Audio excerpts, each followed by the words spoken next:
5, 4, 3, 2, 1.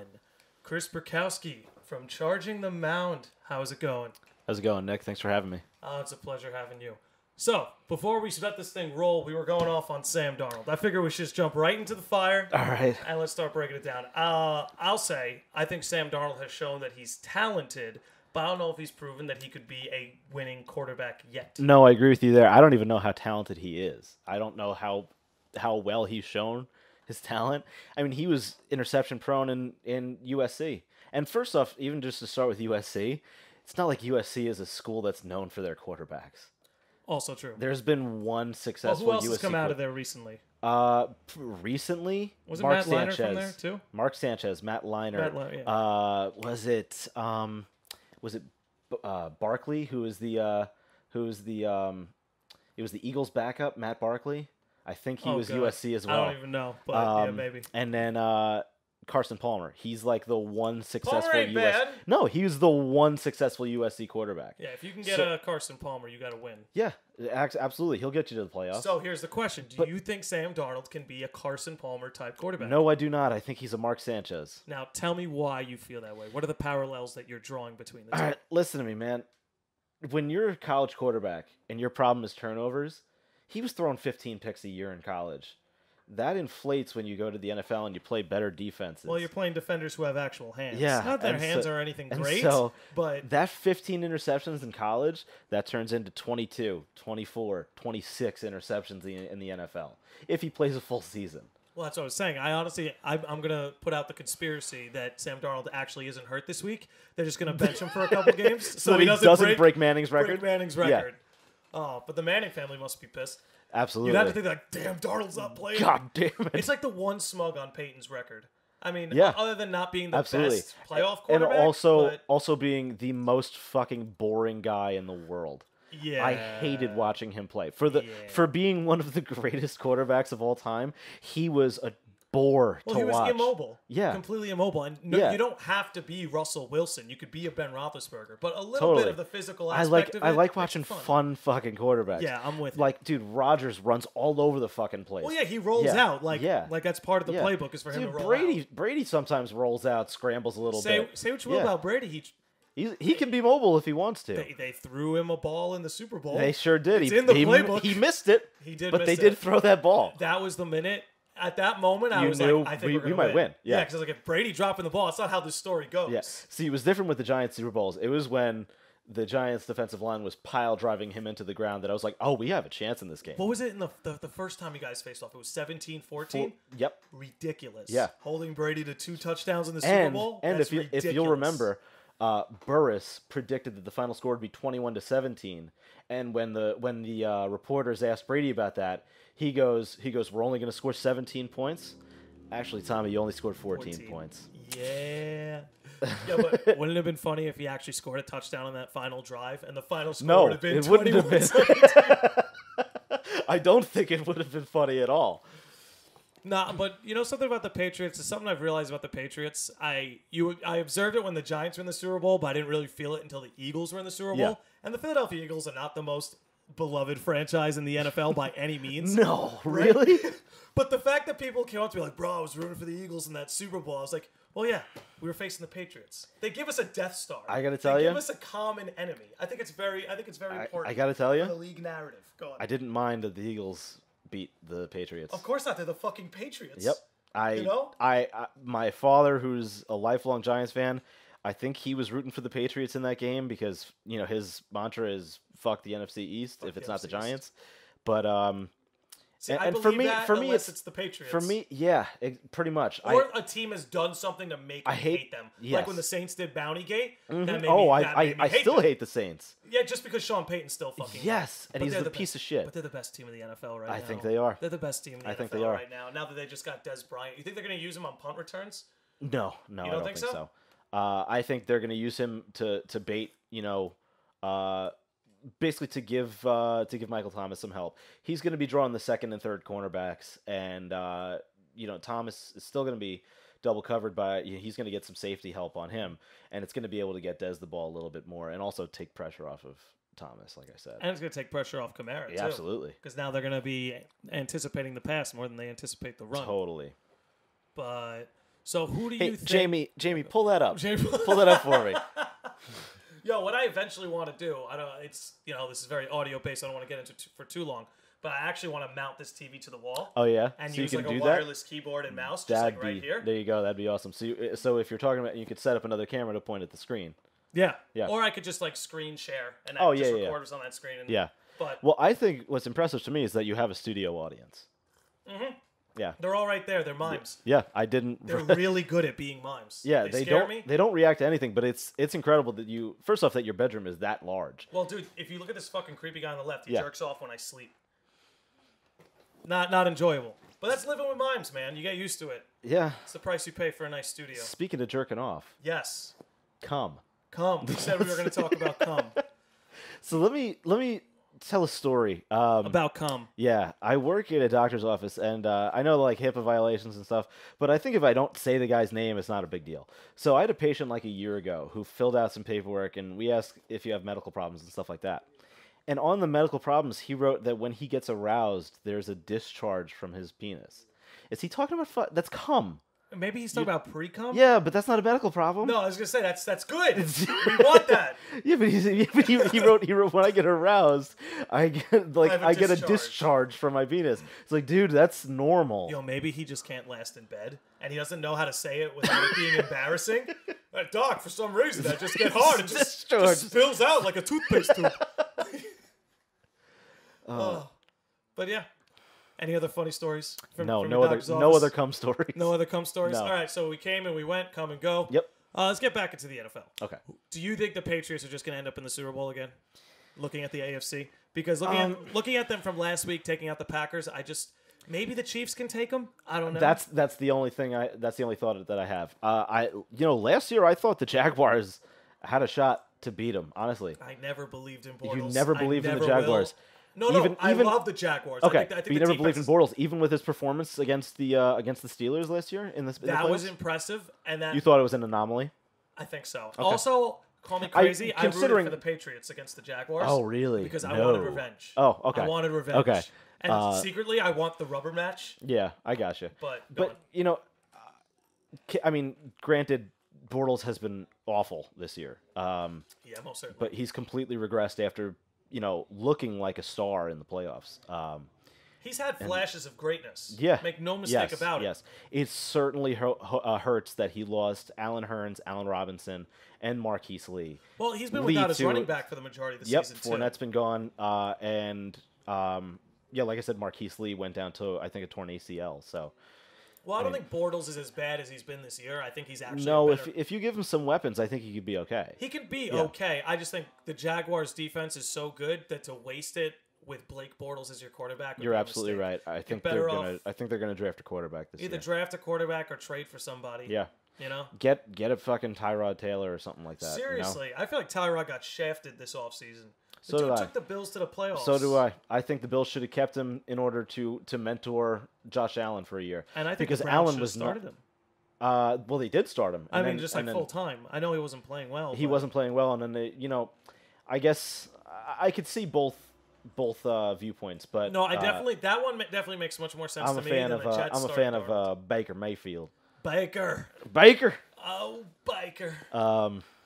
So, I'm a fan of him, and I think at the time that he deserved, especially because the game that they won, I think it was week 3, Tyrod was playing so poorly, and then you put in Mayfield, and the guy won you your first game in 2 years. Yeah. So no, he's earned it. He's definitely earned it. I'm always a big fan of rookie quarterbacks sitting on the bench for the first year. And I agree to an extent. I'm always just a fan of that. I agree to an extent. I don't think Darnold should have started this year. No, I think the best thing Darnold could have had was to watch McCown for one season. Yep, and I think that the same thing was if the Bills had kept a quarterback like Taylor to start this year and not like trade for AJ McCarron, who then they were like, oh, this guy fucking stinks, and then they trade him to Oakland, and then they've got Nathan Peterman as the other option. So what a joy to watch! Oh my god, enjoy it while it lasts. The legend Nate Peterman. I think the stat was that like 13% of his passes in his career have been interceptions. That is insane. Yeah, that's. I don't know if you guys know this, but that's high.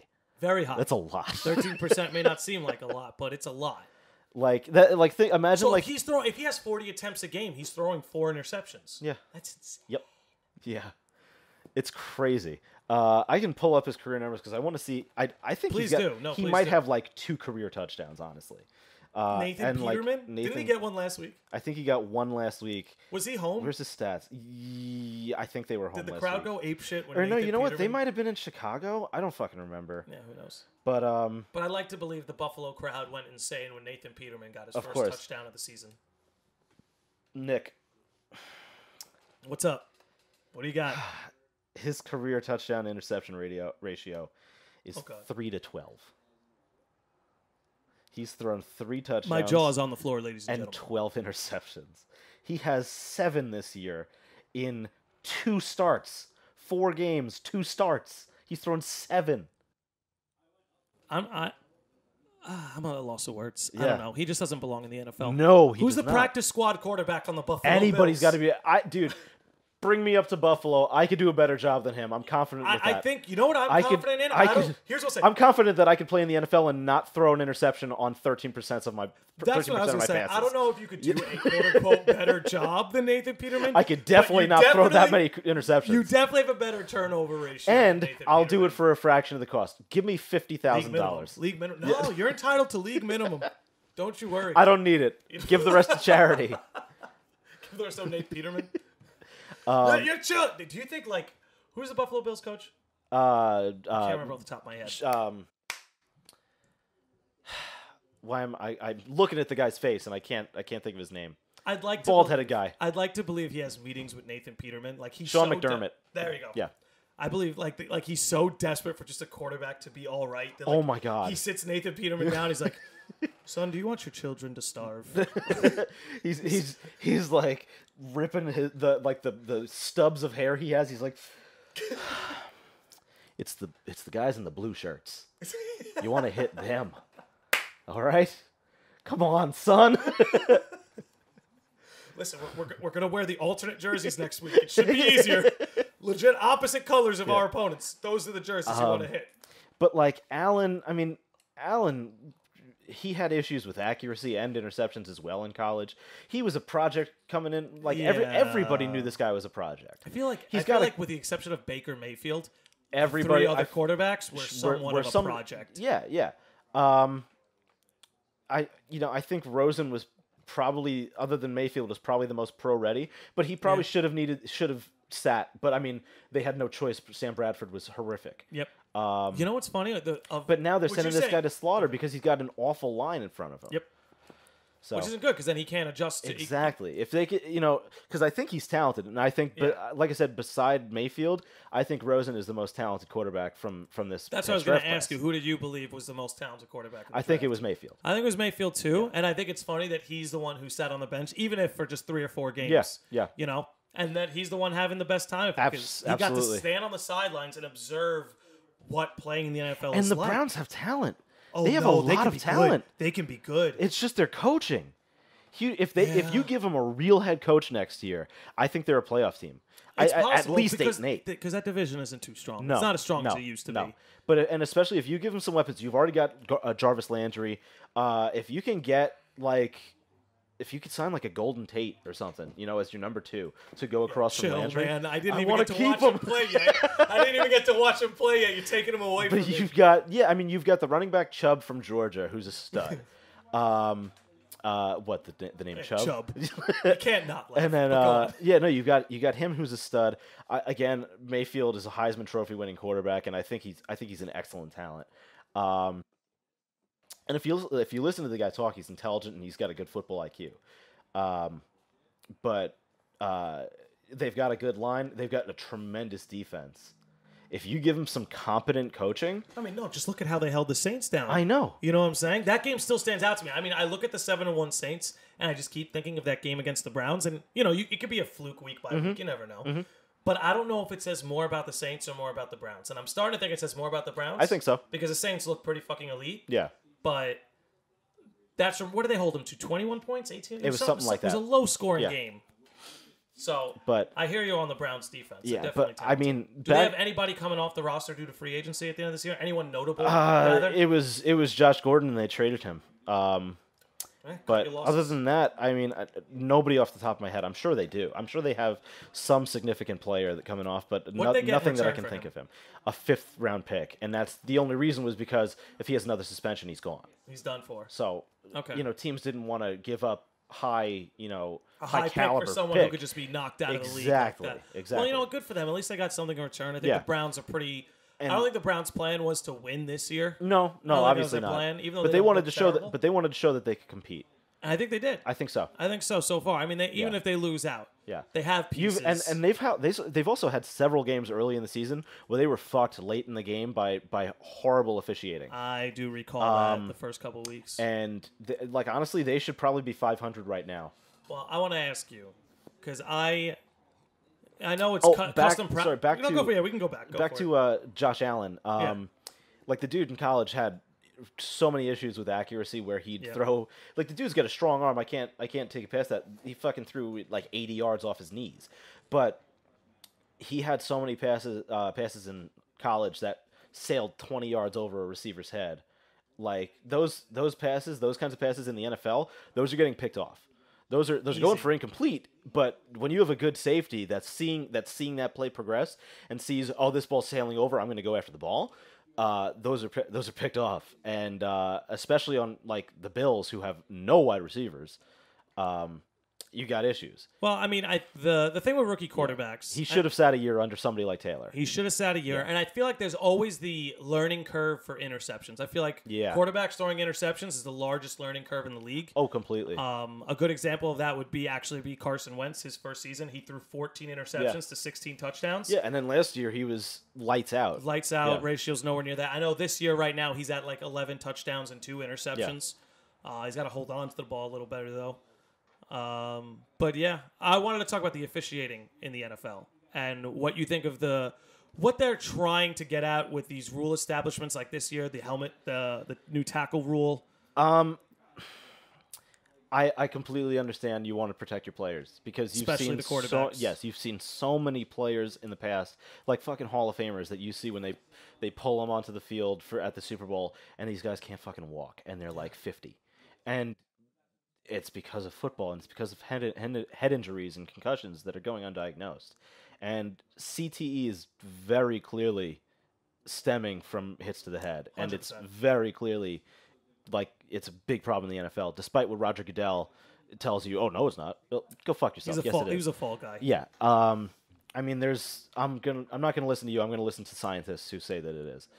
I'm completely for protecting players, especially head injuries, which is like devastating.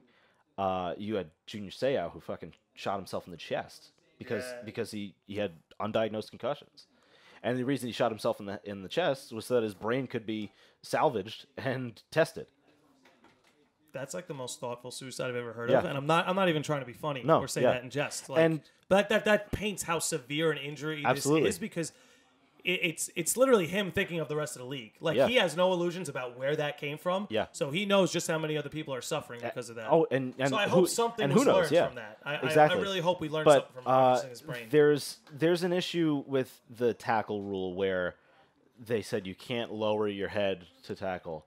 How else are you going to if That's you're what I don't running full understand. speed? How else do you tackle somebody? I almost feel like it's between being this, made by these guys Go for it. who've never played a down of football in their life. I feel like with the new tackle rule and the thing they're trying to do with the catch, I almost feel like they're trying to make the rules so vague that the refs can almost get away with whatever call they want. Nobody knows what the fucking rules are. We don't know what's going on. We have no idea. I mean, some of the quarterback hits this year that Yeah, have been called that are I was just gonna say. embarrassing. The quarterback hits where it's like I've seen where guys it's like hug it's like a little that. tap or like the hug. And it's like, oh, person foul, roughing the passer. Passer. It's not fucking roughing the passer. Neither is it when If they you- hug them. Like if you make I the tackle know. where your arms are wrapped around them and you go down with them, I know, that's yeah. the safest tackle you can make. I And know, then they pull dude. from The flag, body weight. Oh, you're putting your body The weight body on 'em. weight is the worst thing, and it's not. I'm not one of those asshole like oh, you're making the game soft. No, like I'm not. I'm about protecting the people too. Yeah, but we need to you have gotta. concrete You do have rules to here. protect. Yes, absolutely. The body weight bullshit is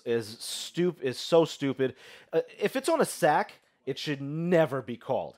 But if it's called on where he throws it, a second goes by, and then you drive him into the ground, throw that shit. Yeah, Yeah. If it's clear he got rid of the Yeah. ball and you Throw have that it flag. like made and the then tackle shape, and you're driving that guy into the ground, throw that throw flag. that flag.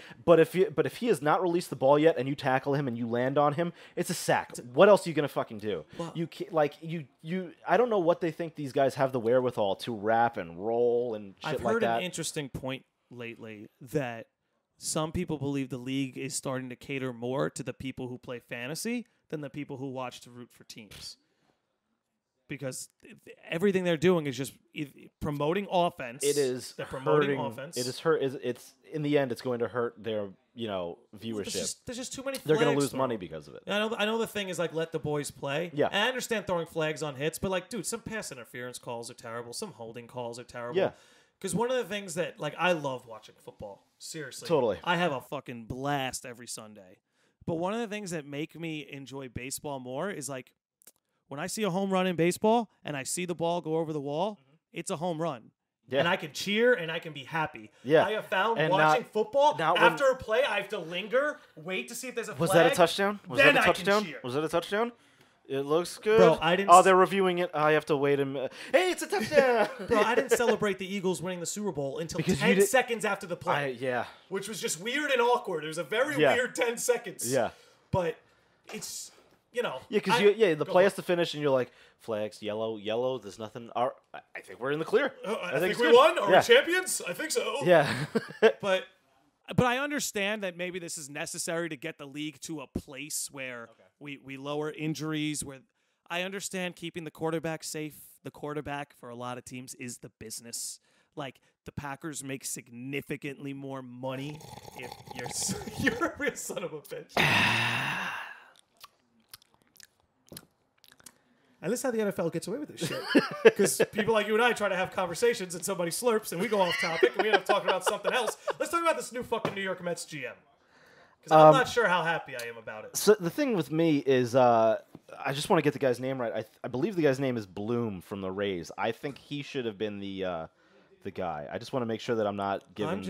Look, some of the things that have really disappointed. Yeah. Go for it. Chaim Bloom. He was basically he came in second in the race for the Mets GM job. He's helped. Who was he? Who was he before? He works for the Rays in their front office. He's one of their top guys. Front office guy. Yeah, He was like and, a scout coming up, or not a scout, but I mean he's scout? one of their main talent guys. And he, Okay. The Rays make really smart trades. They make smart signings. They're a really well-run organization, especially on a budget. And I think a guy like that who's making trades where they're trading, guys like Chris Archer and getting some pretty incredibly talented guys back, and that's just an the example. key phrase to what you just said was he knows how to make trades on a budget. Which Yeah, is exactly yeah. what the Will Ponds are looking for. But the issue God knows is why. that the new Mets GM, who's I can't even Brody. Brody. Yeah, let's just call him Brody. Brody.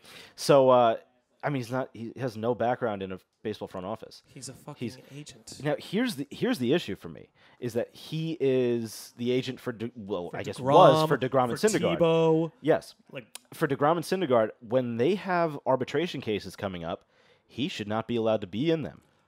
don't be surprised if he is. I've been listen. That's a conflict of interest. Let me make.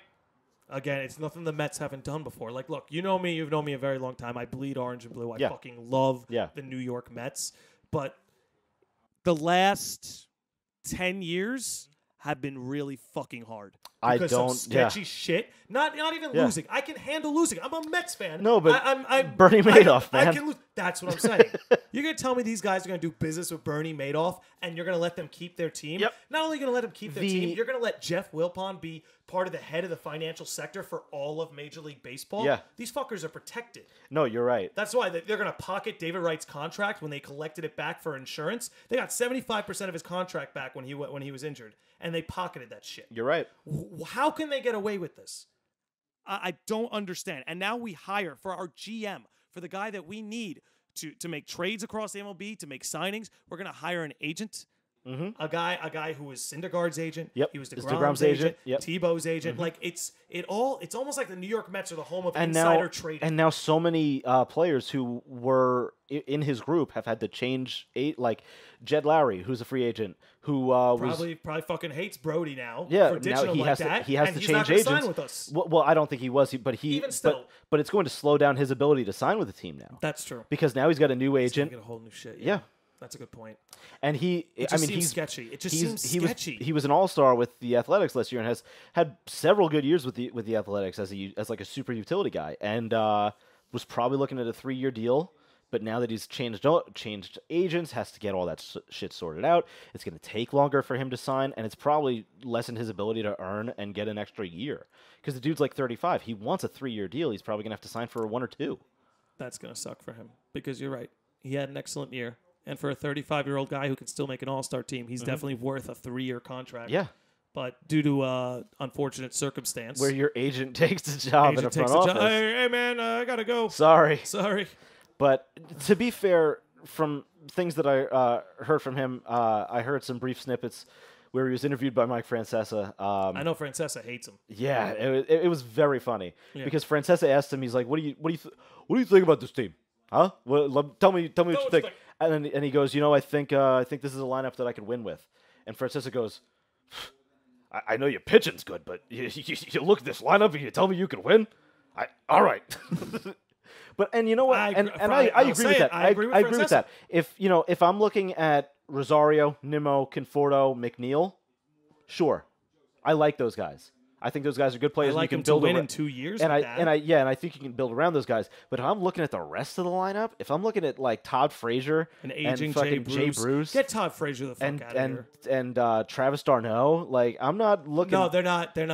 They're looking for a catcher. Yes, I know. I think Brody said that's like his biggest thing is to find a good catcher, which I agree with. Because d'Arnaud turned out to be a bust. Yep. He was good. He calls a decent game. But he turned out to just be a bust. The guy plays 90 games a year. You can't have your starting catcher who gets hurt all the fucking time. You need someone that can hold it down. I think they're going to sign Yasmani Grandal. That's not a bad deal. I think they're going to sign him. Depends who they sign him at. Yeah.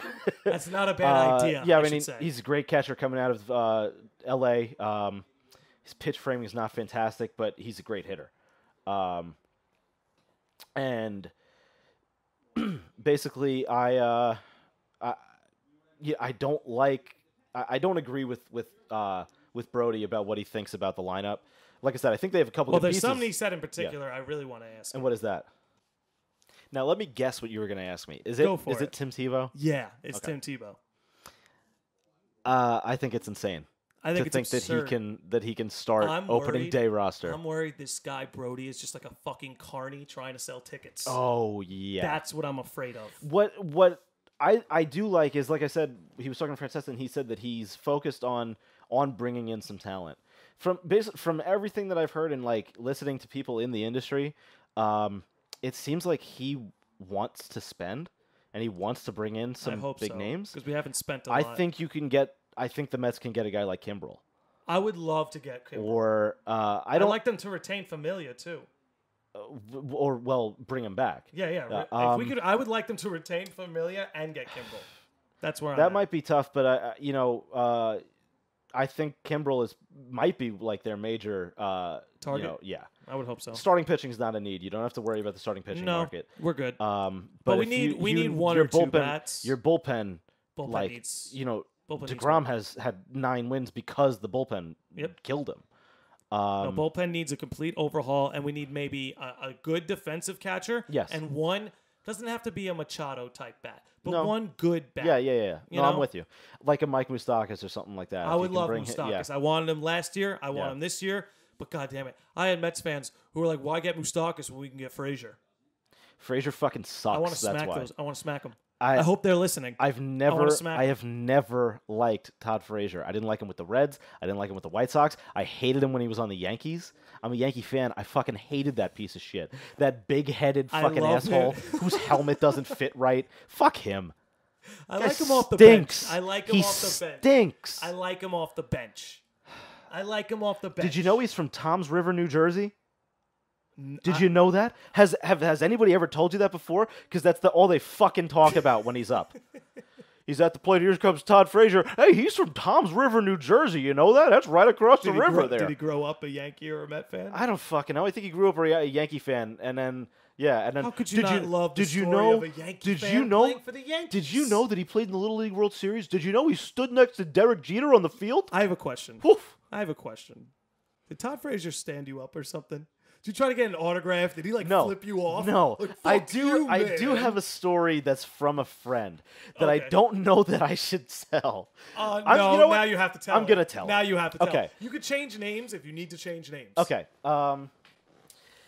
My friend Joe Spaghetti. I love Joe Spaghetti. My friend Joe Spaghetti. He's a big Bengals fan, and he flew to Cincinnati a few years ago. It was probably like 2014, 15, I guess, and he flew to Cincinnati for a Bengals game. It happened to be on the same weekend as like the Reds Fan Fest. So the Reds Fan Fest was happening at Great American Ballpark, and then afterwards, the players were hanging out at the hotel that Joe was staying in. So it's completely separate from Fan Fest. Because I've told it to different people. I've told it on Reddit, and they didn't believe me because they're like, this didn't happen at FanFest. You're right, I didn't say it did. So it happened at the hotel, like in the bar, and he's got pictures. He took pictures with like Johnny Cueto and a few other players. There was the one guy who, he was a pitcher. He got like arrested for like rape. It was insane. Alfredo Simon, I think it was. And then Todd Frazier was there. And Todd Frazier was making out with a lady who wasn't his wife.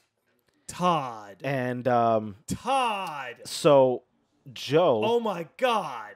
So Joe, again, this is all coming from Joe, and I have no reason not to believe him. But to be clear, these are not the words of Chris Perkowski. No, they're the words of Joe Spaghetti. Yes. So Joe, he shouldn't have done this, but he took a picture of it.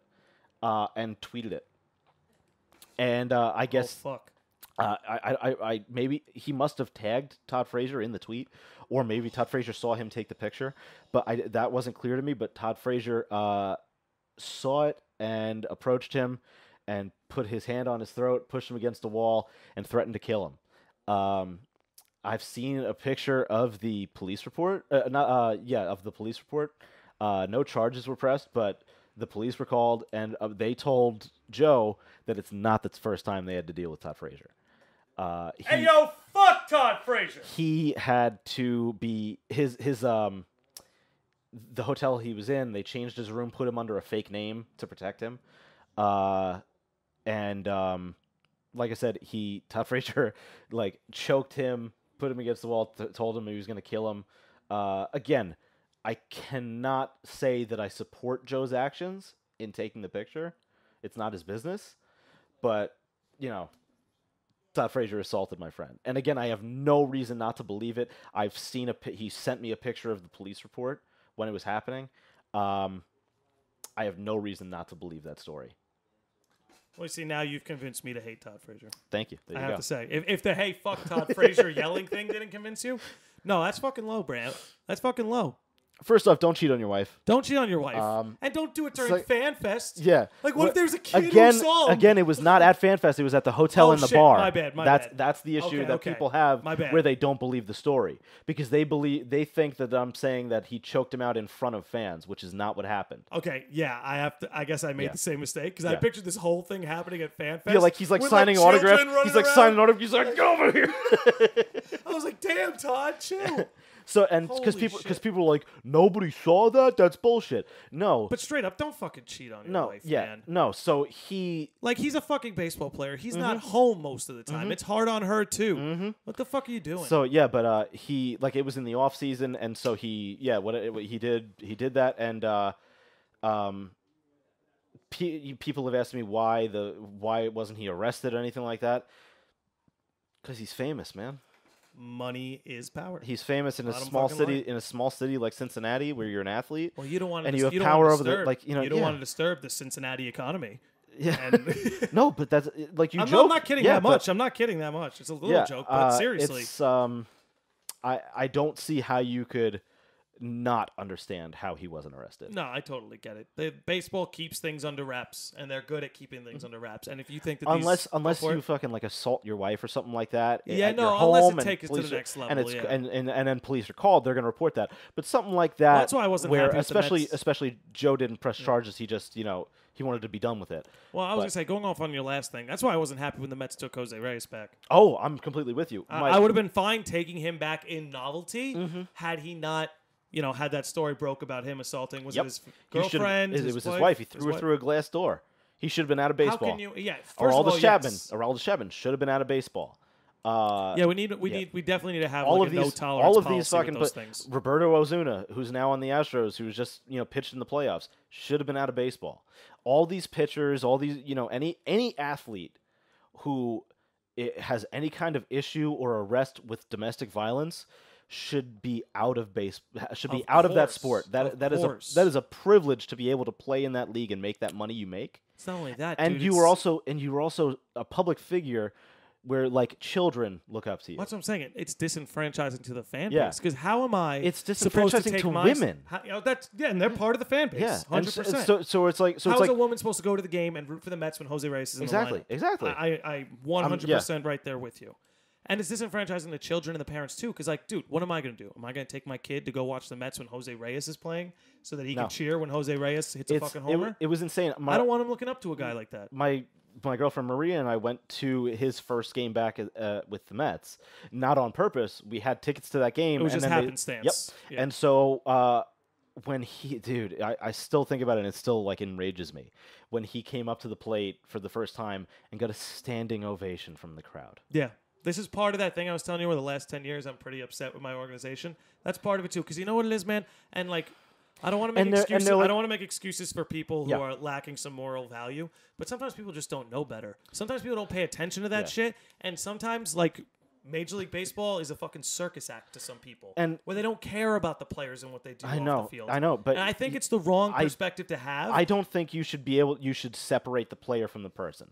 It's one and the same.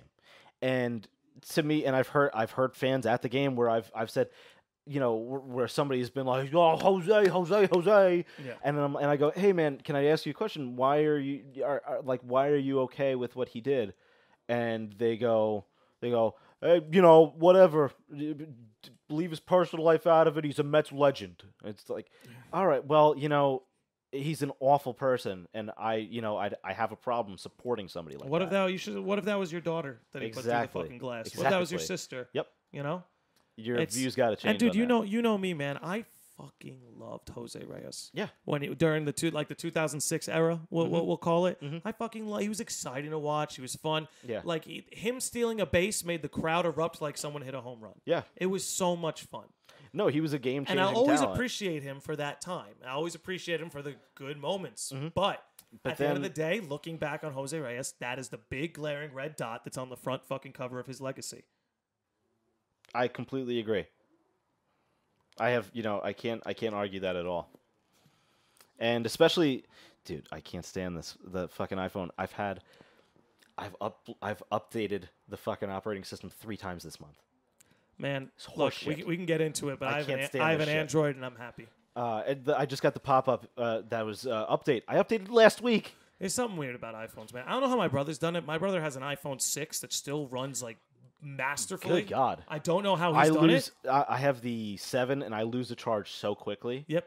And I'm going to have to go to like the 10, when my upgrade is available. My old work phone was an iPhone. It was an iPhone 5, an iPhone 5S. The place I worked there for 2 years. The first year, the phone ran just fine. After 1 year, it just starts crapping out. And it's like I didn't even use it for anything. I wasn't downloading apps or streaming podcasts off of it. Yeah. It was just a work phone. I'm not much of a conspiracy theorist, but if you don't think that Apple is able to target the older phones and make them run slower, no, you're out of your mind. Yeah. No, and this is especially because it always happens. It has only happened to me a month after the new one comes out. Oh, every time the new one comes out, and then all of a sudden texts don't send. The fucking it freezes all the time. I have to reboot it. The battery runs from like 70% to 30% in 2 minutes. Well, that's the thing, man. Most conspiracies are pretty wonky, but that doesn't mean that some conspiracies aren't true. Yeah. Apple definitely does that. Look, Microsoft is no different. The Oh, fucking Xbox yeah, 360. I had to buy 3 Xbox 360s Jesus because of the Christ. fucking red rings. Listen, I got a Nintendo Entertainment System that was made in the fucking 80s. It still works just fine. You mean to tell me Nintendo was 20 years ahead of Microsoft in the late 80s? Dude, I just bought Bullshit. I just went to Video Game Trading Post in Levittown and bought a PS2. I love that because I found a couple games that I wanted to play. Oh, is that where you got that? Yeah, I got my PS2 right there. So, because you got the thick boy. Oh yeah, he's an old boy. I forgot how thick that was. That's I got an old the thin. boy. You got the when thin. I went and I saw it and I was like, oh boy, I forgot how mammoth this thing is. Yo, what games did you pick up? Well, here's the thing. I found all my old games in a bin in the closet. So I had all my old games, but I couldn't find the console. Like yours? Yes. Oh wait. You found At them in my a house. closet in At your my home. house. Okay. Yes. I was like, you just went into a video game trading post closet and Hey, there's a these box? are mine. Well, what do you know? Like I was That cleaning tripped me out some out for a shit. sec. I was cleaning out some shit and in the house, and I found a gigantic bin of all my PS2 games, and I was like, man, there's so many of these that I want to play again. I tore every closet in the house. I went in the goddamn crawl space and broke my back trying to find we must have sold it. We must have gave it to GameStop or something like that. So I went to Video Game Trading Stop and got a PS2, and dude, the thing runs like new. Beautifully. Yeah. Beautifully. You mean to tell me I don't Sony think you was can do 10 that. years ahead of I Xbox? don't think you can Microsoft? do that with Xbox. No, you can't. Yeah. I still have a 360, but it's my third fucking one. Hey, say what you want about Sony leaking emails and stuff, but they have a good product. Damn right they do. I have a PS4 and I'm very happy with it. Yeah. I don't think PS4 is incredible. It's not going to give me a red ring anytime soon. Nope. But ever since that, I've hopped off of Microsoft. I've gone back to Sony because, like you said, that PS2, whether it's my big fat boy or the slim that you got, still runs like new. Yeah. Still runs perfectly fine. What games are you playing? What games do you find in the closet that you just had to get this PS2?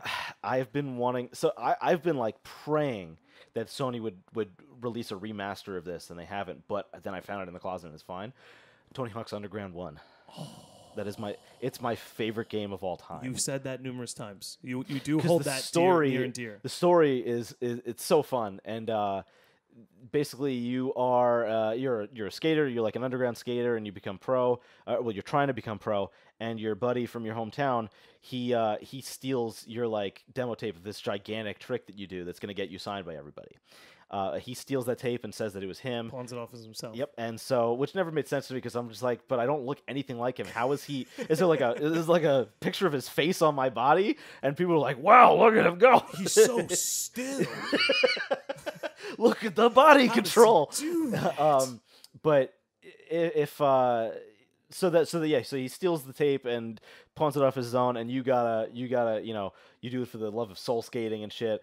And you're like, it's corrupt. He's a piece of shit. And then you end up, you have to beat him in this one last thing, and you get the tape back. That's the end of the game. So it's great. The game it's is so, the tale it's a tale of betrayal. Yeah, it's your it's homie. So much fun. It's I love that game. I'm as a kid, I must have played it through 15 times. That's awesome, dude. I'm not very good at Tony Hawk, but I fucking love Tony Hawk. And Skater. then the other main game that I've been playing back is SmackDown vs. Raw 2006. Wasn't that one of the first ones where you could customize a character? Yep. Dude, I fell in love with that when I was a kid. So I've been doing GM mode.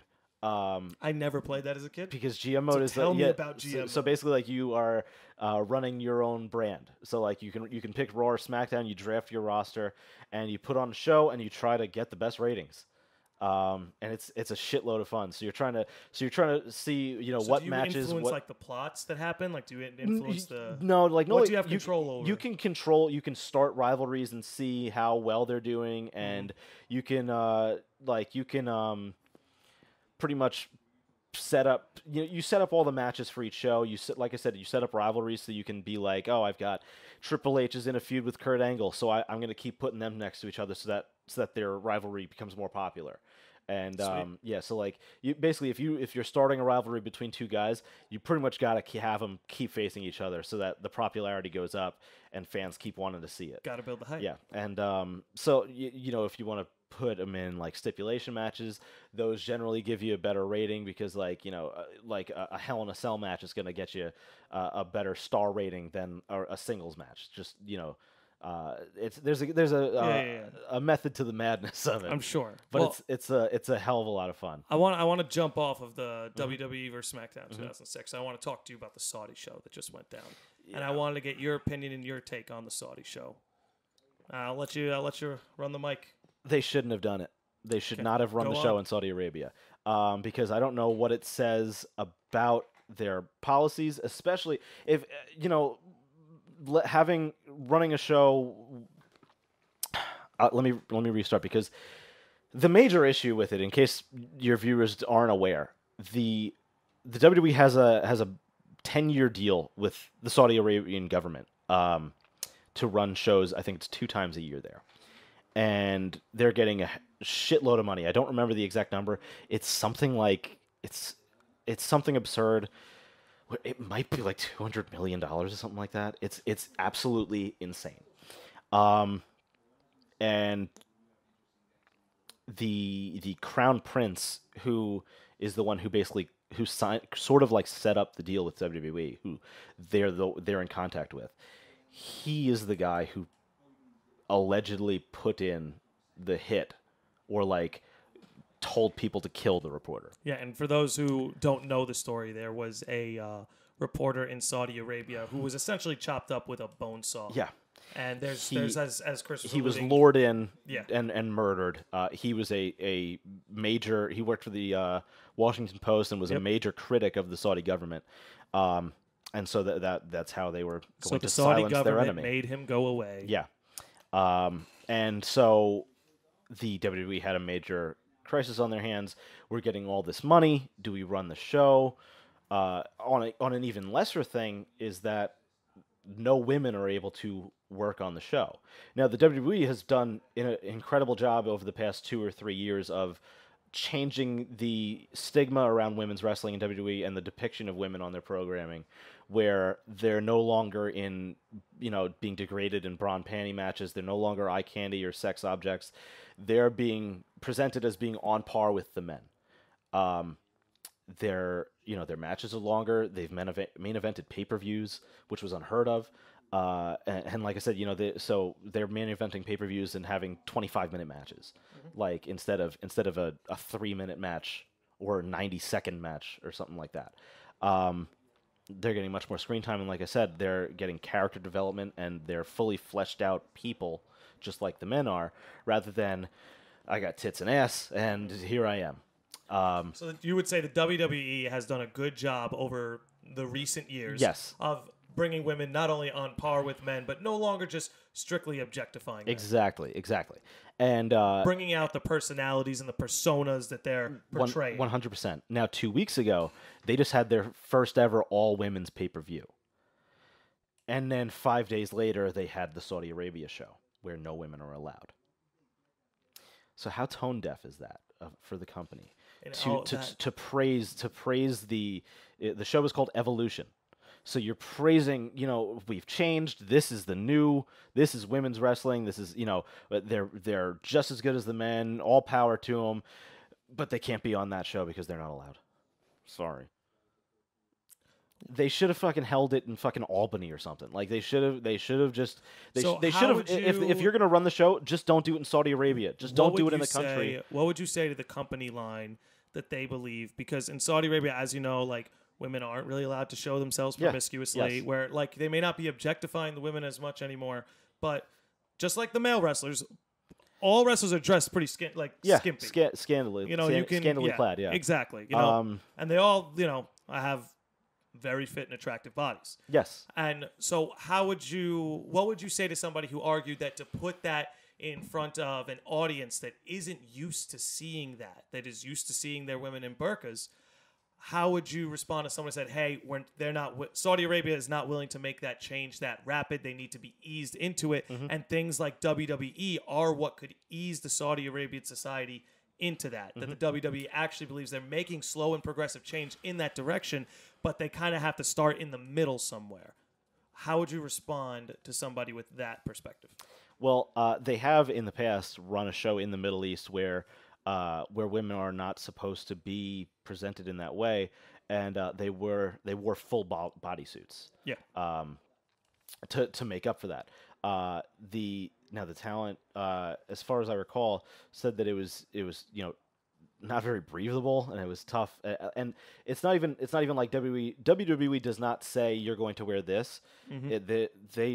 They let you identify your own persona. They choose what they're going to wear. Absolutely. So if you say that I don't like this girl, she's showing a little cleavage, she chooses to do that. WWE's not saying show some cleavage.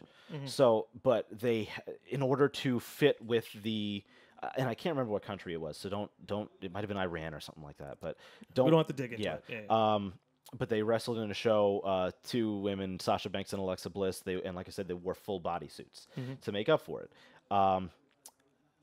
But I don't believe Saudi Arabia even allows that, because if they did, then they would just do that. They don't. So, and that's the major issue. That again, you're trying to push that the women are just as important as the men, and you like I said, you just had this big pay-per-view, which was a huge success. It was one of the best shows of the year, and then. Not just in WWE, just like in all of wrestling, it was one of the best shows of the year. And then 5 days later, they're not allowed. They go and do literally the opposite thing. Yeah, it's completely tone deaf. It's one step forward, two steps back. It was like a bait and switch almost. Yeah. It was like, look how progressive we're being, and then 5 days later they do a regressive action. Exactly, and it's I have a problem with it. I don't think they should have run the show in Saudi Arabia just because of the murder. Like that alone. Yeah, that alone they should have pulled out. And but money talks. So money definitely talks. Here's where I stand on the whole thing. I don't think, keeping what happened to the journalist in mind, which is obscene and terrible and tragic, even before that, I don't think they should have done this show. I don't think the WWE should be doing business with Saudi Arabia. Because for people who don't know, the United States has a very interesting relationship with Saudi Arabia, where the arms dealers are pretty much at the will of Saudi Arabia. Yeah. We have arms dealers who manufacture weapons, and we sell those weapons to Saudi Arabia. And many believe that those weapons, along with Saudi Arabia, play some kind of role in the destabilization of the Middle East. 11 of the 19 9/11 hijackers were from Saudi Arabia. Yeah. And I don't want to condemn a whole country. I'm not coming from that angle at all. I want to say I'm skeptical of our relationship with Saudi Arabia. It just seems inconsistent, and given that they, on a daily basis, go through human rights violations on the count of women. Yeah, no, you're right. I don't understand how we could do business with a country that sees women as an object or sees them as unequal or feels like they need to cover up their bodies. It's just, and maybe that's just me. I'm willing to bet. It's not. I'm willing to bet. That's good to know. And look, there's things that you and I don't know about the relationship between the United States and Saudi Arabia. It could be more deep and more tangled than we know. But just on the fact that every day is a human rights violation in Saudi Arabia on the account that women aren't seen as equals, that alone makes me not want American businesses to do business with Saudi Arabia. And I'm sure, did you see the John Oliver bit on the whole thing? And for anyone watching, John Oliver does a pretty good job of talking about this whole issue with the Crown Jewel event with WWE in Saudi Arabia. But I think what he left out was there's something going on in Saudi Arabia pretty soon called Davos in the Desert. Do you know what this is? I'm not familiar. So Davos in the Desert is basically a bunch of billionaire corporations from America go to this thing, Davos in the Desert. It's basically like a giant networking event, and they're going to Saudi Arabia. Now, after this thing with the journalists happened, a lot of companies, rightfully so, pulled out. Yeah, which is what WWE should have done. Which is what WWE should have done. I felt like after the journalists went down, because this isn't just a Saudi journalist, and it wouldn't make it any better or worse, I guess, but looking at it from a nation's perspective, this was an American journalist. This guy worked for the Washington Post, and he has a family that lives here in America. Yes. And the Saudi Arabian government literally chopped up his body with a bone saw. Yeah. Davos in the Desert should not happen. I don't agree with Crown Jewel happening. I'm willing to hear somebody out who thinks maybe I'm being ignorant on the situation, but that's just currently where I stand. I've done my best to look into it, but I see no reason that any business should be going on like that. No, that's just my perspective. I'm with you. Let's get on a. Let's brighten the mood. Brighten the mood. Let's talk about fairy tales. Let's talk about Shrek. You hear they're rebooting Shrek? Yeah, Did you hear that? yeah. What the fuck? I don't know what's going on. No, I don't want a Shrek reboot. No. Man. Shrek 1 is the greatest movie of all time. Legitimately, though, I do love that movie. Yeah, no. I love like, Shrek 1. Here's the thing though. I don't know that I could watch it unironically and enjoy it unironically at this point. I still can. It's become such a meme. It is a meme, but I can remove the meme from it. Okay. Do you want to talk about? Let's stay on some Shrek. media. Why is "I Want to Dance with Somebody" the best song ever written? It's not. It is. It's not. It is. It Right, is. Tell me why. It's objectively the greatest song of all time. I have an argument. It's an incredible pop song. Whitney Houston's vocals are unbelievable. I definitely don't disagree with that. And man, like I'm not a like you're the musical guy, but like so I don't know the words for. I'm beating to it already. But like it's a good beat. It's a good song. It's an incredible beat. I'm not hating on and the song. I'm not. Tempo's perfect. The outro at the end. Don't you want to dance? Say you want to dance. Don't you want to dance? Dance. Don't you want to dance? Say you want to dance. Don't you want to dance? Dance. You see, you know what I think the greatest song of all time is? What? And I'll explain. Come on, baby. And Let's do the twist. And I'll tell you why. Why? What other song got a direct sequel the next year? Now let's twist again like we did last summer. Like, come on. I don't think, was that I Want to Dance with Somebody Again? I don't think so. But I do love the Fat Boys version of the twist. There's a Fat Boys version? Yeah, Fat Boys and Chubby Checker. I don't think I've ever heard that. Are you serious? Maybe I have. I don't know. Chubby Checker and the Fat Boys. Let's do the twist. It came out in like 85. No. Yeah. I don't know what you're talking about now. Yeah. Oh my goodness. Let me see here. What can we talk about? You're not caught up with Always Sunny, right? I'm not caught up. I've watched the first 4 episodes. The first 4. I think it's going pretty well. I'm not crazy about it. So far. I just want to look up the episode. The last episode. So I know which episodes I'm talking about. The last episode I watched was I saw Time's Up and I loved Time's Up. The Wade Boggs one. See, they did Wade Boggs again with the women. And I understood what they were doing. Spoiler alerts, random. Warning, rather. I understood what they were doing with the Wade Boggs thing, where they're trying to make fun of like the female Ghostbusters and everything like that. But I didn't think it was a good episode. I actually really enjoyed it. You really did. I hated it. Enjoyed it. That's fair. I really enjoyed the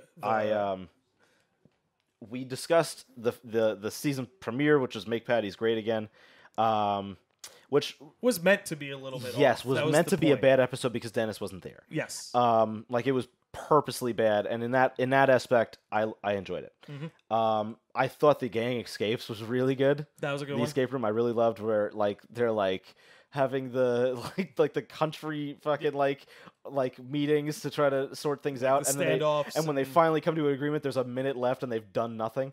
Like, yeah, Time's Up. Was great. I really love Time's Up. I love Time's Up. My robe opened, my dog came out, a woman saw it. And then they're all realizing that they're all like they're awful all people. guilty of yeah. it. But Dennis is the only one crazy enough to cover his tracks. Exactly. Yeah. I say this all the time. Dennis is a serial killer. I say this all the time, and I warn the people who are going to listen to this podcast are going to hear it a million times. If that show doesn't end with Dennis killing everybody, I don't know what to think. To me, it's the only way that show can end. Yeah, the reveal that Dee apparently raped Charlie. Yeah. But then you're not up to it yet. I'm just looking through the episode titles. The Gang Gets New Wheels I really enjoyed. I hadn't seen it that. was a great Dennis episode. I hadn't seen that. The Gang Solves the Bathroom Problem I think you'll enjoy. Cool. The Gang Does a Clip Show was all right, but it's amusing because I've seen one of the clips. Yeah, it's amusing because they turn the old TV like the clip show trope on its head and make it sunny. You know, they do their version of it, and it's not like, because when an old sitcom would do it, if Seinfeld or Friends or something would do it, it was a cop out, and it's just an episode where you don't have to pay any writers. But in this case, like it was not a cop out at all, and they were really smart about it. Then Charlie's Home Alone was all right. I've heard a lot of you praise heard a lot for that about it? episode. Yeah. I've heard a lot of praise for it. It's a two-parter, isn't it? It is a two-parter. That's It's sick. Charlie's Home Alone, and then the gang wins the big game. And you know what? I enjoyed both of them. Now, the finale, Mac Finds His Pride, I'm hearing very divisive things. I haven't watched it yet, but I'm hearing very divisive things. Though, for people that are praising it, they're saying Rob McElhenney deserves an Emmy for it. No shit. Yeah. Interesting. Well, Mac Finds His Pride. It sounds like it's going to be about the fact that he came out gay. Yes. In the recent seasons. But it, this season so far, the fact that he's gay has been made a mockery. Yep. And as far as I understand, they do a really wonderful job of explaining what a gay person goes through mentally, and the hills you have to climb and the hurdles you leap when it comes to coming out and battling, if you should or shouldn't, and everything like that. Apparently, there's been a lot of praise for it in that aspect, but some hardcore Sonny fans are at least I've seen several online who have been critical of it, and it doesn't seem that it's all too the critique has been all that fair. That's fair. I don't know. Maybe that episode makes some people uncomfortable. Yeah, I know. I can't wait to watch it. It sounds I've really heard, interesting. like I said, I've heard divisive things, but I've heard wonderful things about it. You haven't seen it yet? No. Okay, so we'll talk about that the next time you come on. Yeah. Which, speaking of which, I think that's going to be it. That's going to be the clock. Yeah. Ding, ding, ding. I'd like to, if I have got time to run through a few things. If you want to run through a few things that we got, we could do it. Okay. We could do it if you want to so, run quick. Obviously, I run the blog Charging the Mound. It's a baseball blog. I took a year off. I was trying to figure some stuff out personally, going back to school, and I wanted to get all that sorted out. So I took a year off from the blog. But I'm going to be writing an article in the next week or two up there. You helped me get the site back up. That's what I do, which I appreciate a lot. So I want to run through some thoughts on MLB free agency that's coming we'll up. run through it quick, and we'll give them a URL they can go to, and Sure. give them an Instagram tag. Sure, it is www.chargingthemound.com. That's www.chargingthemound.com, and the Instagram tag @Dr_Perk. Now that's doctor spelt out, not abbreviated. You are correct. Alrighty, let's run through some of those free agents. So the major free agent obviously is Bryce Harper, and everybody's wondering if this guy's going to get Bryson Machado. Yeah. Which, is it true he turned down that deal from the Nationals? But here's the thing: there was no opt-out included, and pretty much every major free agent, if they're getting a long-term deal, they're getting an opt-out. And that's why he didn't accept it. And to me, I think the Nationals knew he was not going to accept it. And they made this offer so that they could show their fan base, hey, we tried. We tried to keep him, guys. He said, no, I don't know what you want from us. What do you want us to do, man? I think he's going to the Phillies. No! The Phillies have done a great job rebuilding. They've done a great job rebuilding. They've got a shitload of money to spend. They could actually end up getting both of them, honestly, and be okay with it. The general manager of the Phillies said that everybody except for Aaron Nola and Rhys Hoskins is available for trade, so they could clear out some even more cap space and get both of them and add like fucking Kimbrel or something. They could get the three major free agents, honestly. I bring you onto my podcast. I don't. And you come here at the end, tell me the Phillies are going to get three of the best players in baseball. I think the Phillies are going to get one of them. They could get three, but I think they're going to get Machado, one. And I hope Machado tears them apart from the inside out. That's the thing. A lot of Yankee fans want Manny Machado. I don't see a fit. I don't want him either. You've got Andujar, who just who had incredible offensive production. He was really bad defensively. I can't sugarcoat that.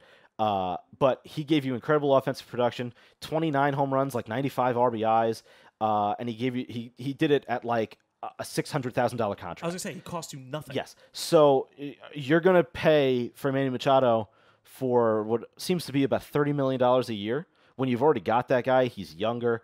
It just doesn't make sense to me. You can teach the guy defense. You can work with him on that, help him with his glove. It just does not seem to me that Manny Machado is a fit.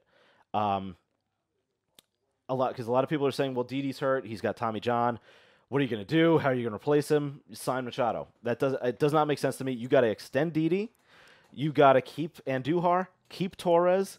Now, for right now, Didi's coming back in July. Move Torres over to shortstop. And the guy that I want them to sign is somebody you know very well, and that is Daniel Murphy.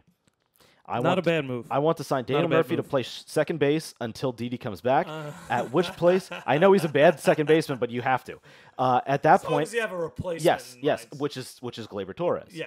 So at that point, he can be your utility infielder. He can play first base and give Luke Voigt a spell every couple days. He could DH if you want him to.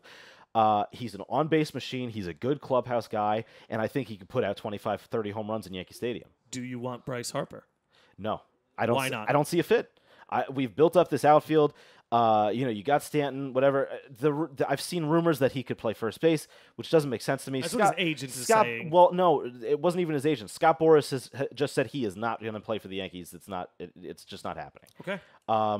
But no, I'm sorry. Industry officials, insiders said that there is absolutely no chance he plays for the Yankees.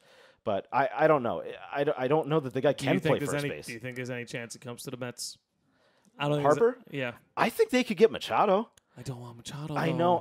Machado and Cespedes together. I know. Like Cespedes is manageable. I think they're trading Cespedes after this year when he comes back. Once his injuries, because they really can't trade him. I'm not honestly at this point. I think they're going to trade him. And at this point, I'm okay with it. You can get something for him, and you can send him to an AL team where he can DH because he can't play the fields anymore.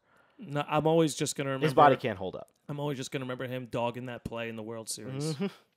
I'm never going to forget that. Machado, and which also isn't fair. Another thing with Machado on the Yankees, I think he would be a nightmare influence on Torres.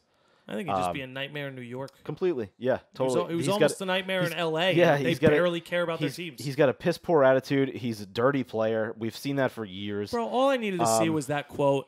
I don't hustle. It's not what I do. And while it was a little out of context, it's still very telling. It is a little out of context, which is fair. But it is very telling. It's like you're gonna be paid so much fucking money. Dude, it was game 3 or game 4 of the World Series. He fucking pimped a single to the wall.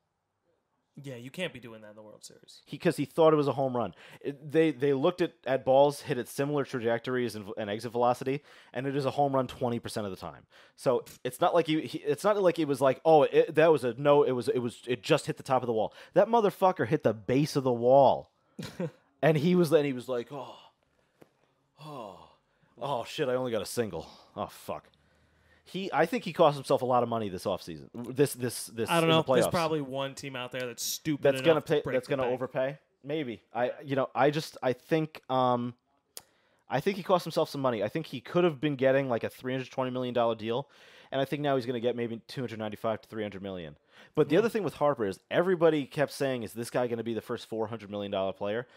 The only way I see that happening is if it's like a 14-year deal. Which I doubt he would even sign. And if it is a 14-year deal, it's going to have crazy opt-out clauses. Yes. It'll probably have 2 or 3 opt-outs. Oh yeah, easy. But I think Harper's contract, you're going to see him sign a 10-year, $330, $340. I think it'll be the biggest contract in history. I think that might be fair because he's an MVP caliber player. Yeah, sure. And he's going to do that for the next 6 years. Yeah, I don't see him as a player regressing right after signing a big contract. He's only 26, and he busts his ass. I can't take anything away from him. Hustle has never been a problem for Bryce Harper. You're absolutely right. Maybe his attitude is a little. I may not like him because of his attitude. I may think he's a douchebag. But he hustles. Yep. And that's the difference between him and Machado. He busts his ass